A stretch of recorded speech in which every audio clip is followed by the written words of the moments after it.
I'd like to tell you my story. Hearing my voice, I guess you can recognize who I am. Yes, I am a nightingale.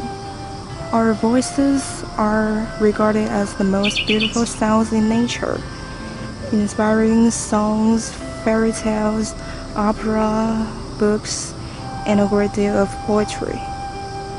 Don't doubt the works I have just mentioned are all humans' masterpieces.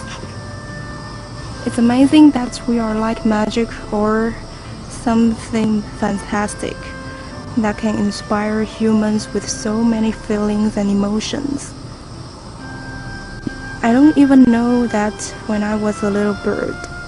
I didn't know we were so great and honorable. But now I'm in my adulthood and I know that we have played an important role in human history. It should not be forgotten that my ancestor has once appeared in one of Shakespeare's sonnets. So far, you might have noticed that I am not a common bird.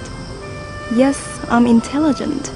Not only do I master our nightingale's surviving skills, but I am also an expert in the human history. Speaking of the surviving skills, the most dangerous moments in my life should be those of escaping from the predator's attack. Several times, I almost lost my life. I can even feel the feathers on the back of my neck standing up now. Phew, how horrible. Oh, I almost forgot.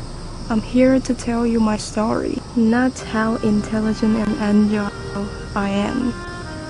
Okay, now I'll begin. The other day I was singing loudly in a plum tree beside a private house.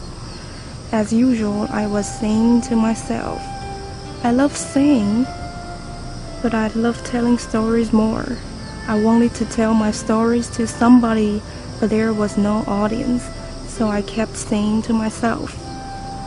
Lonely birds sing lonely songs. I have no choice but to sing because I have to declare the street is my house. I have to defend my territory. I have to sing. I started wondering why I kept singing. Is it because I love singing or because I have to sing? That day, a man came under my tree joyfully, carrying a chair and some stuff. He seemed willing to be my first audience here. I was very glad. I could finally tell my stories to someone. From his temperament, I could feel he's an artist. But was he a painter, a composer, or a poet? Whatever. I had to seize the opportunity and tell him my story. This is what I told him. I have no family. My mother died when I was 2 months old. I have never seen my father. Maybe he is dead too. My brothers and sisters were all gone. I don't know where they have gone. I lived by myself all these months, and I moved here just a few weeks ago. I felt lonely sometimes, and sometimes I wanted to fly to my mother's side. But I know the importance of life and that I have to live for myself. After all, at least I can sing, at least I can fly, at least I can see the world. This is what I told him. I told him about my story, or more specifically, about my life. However, I was perplexed by his enjoyable face. He joined in my sad story. Was this supposed to be the reaction after listening to a sad story? I don't know. I got mixed up.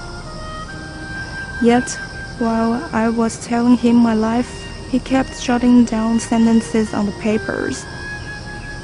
Now I knew that he was a poet, and maybe he was writing about my life. I'm not sure, but I'm glad. A man wrote down my life, and I appeared in one part of human history. just like my ancestors.